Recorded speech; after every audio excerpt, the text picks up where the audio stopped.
I was reading After by Bruce Grayson, MD, and I reached the chapter titled, What About God? For context, this book is the account of Dr. Grayson's decades of research into near-death experiences, and contains many quotes and recountings from those who have experienced them. In general, the majority of NDEers encounter a divine being in some way. Frequently, it is Jesus Christ, and then moving on to experiencing a being they call God, for lack of a better term. But it is universally understood that this term doesn't do any justice to the overwhelming source of being, love, peace, and acceptance that wraps them in his embrace.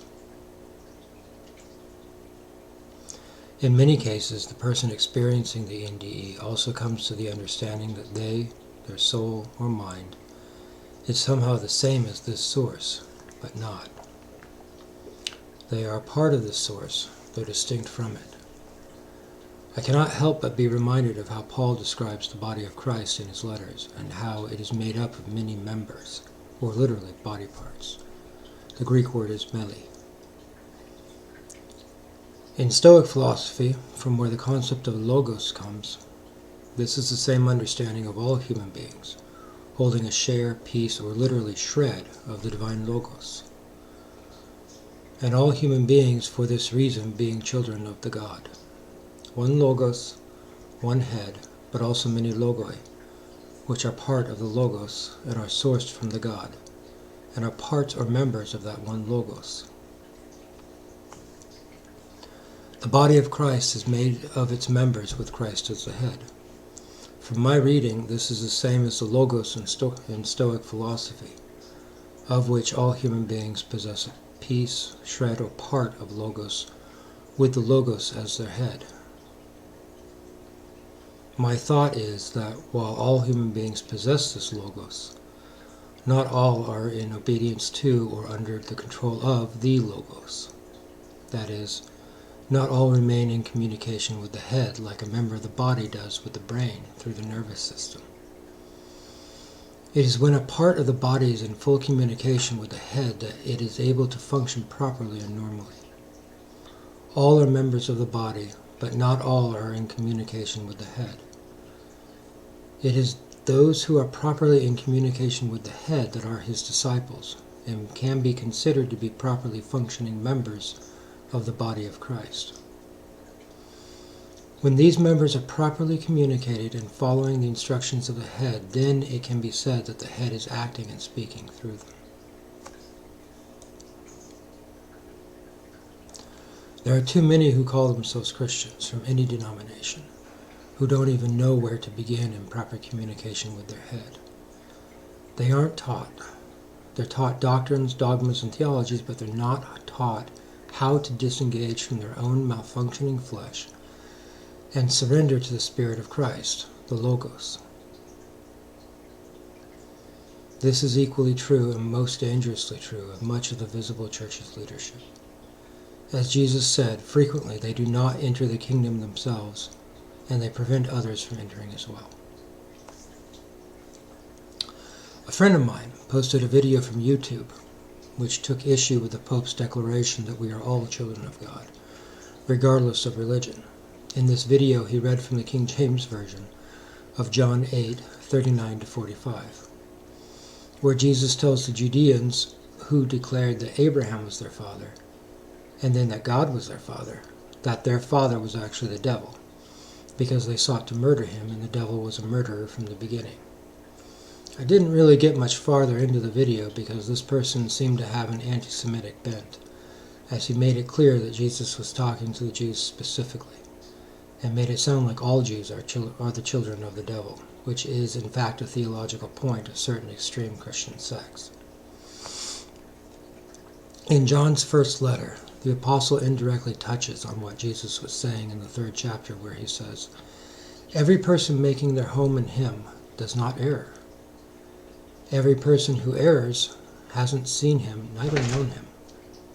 Children, don't let anyone lead you to wander away. The person doing the right state of being is right, just like that one is right. The person doing the error is from the devil, because the devil erred from the beginning. Every person having been born from the God does not do the error, because his sperm makes its home within him. And he isn't capable of erring, because he has been born from the God. With this, the children of the God and the children of the devil are apparent.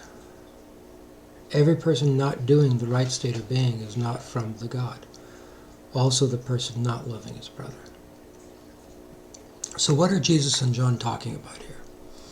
Every human being carries the Imago Dei, the image of God, just as Jesus is the image of God. Just as Jesus Christ is the Logos, so every human being carries a piece or shred of that Logos. Every human being is in fact a child of God. The problem comes in where not every human being is connected to the head, that is, the Logos. Imagine a body with all the nervous system wiring, which connects each body part to the brain. Now imagine that some parts of that body aren't receiving signals from the brain, and are therefore paralyzed and unable to function. They are no less a part of the body, but they are unable to communicate with the head.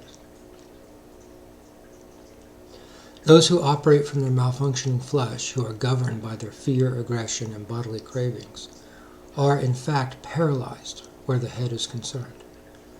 The signals are being blocked because when this threat response system is in control, when fear is governing our thinking, responses, and words, it becomes next to impossible to love. When the survival response system, which is entirely based on our flesh, takes over that part of us which is not flesh, becomes blocked. God is love, and love becomes obstructed by fear, just as love brought to completion tosses fear out. By choosing to be governed by this system, we choose to not respond to the head. When Jesus and John describe the children of the devil, they are trying to make a point. The devil erred from the beginning. The devil has been governed by fear and aggression, and has thus been a murderer from the beginning. When we choose to be governed by our fear, we are choosing to follow in the devil's footsteps. When we choose to be aggressive, angry, and hateful, and when we choose to be governed by our bodily cravings and attachments, we are following in the devil's footsteps, like children following a kidnapper who raises them like an abusive criminal parent. When we choose to be governed by the Imago Dei, the Logos, the Spirit of Christ, when we choose to love and allow God's love to flow through us, then we are being who we truly are and functioning with the right state of being as born children of the God. The Imago Dei is not capable of error. The malfunctioning and erroneous flesh is not capable of a right state of being. We choose whom we follow, our father from birth or the kidnapper masquerading as our father. All human beings are children of God, regardless of their religious beliefs. But not all human beings are choosing the path of their natural-born father, which is love, kindness, and compassion, but the path of their deceiver and kidnapper.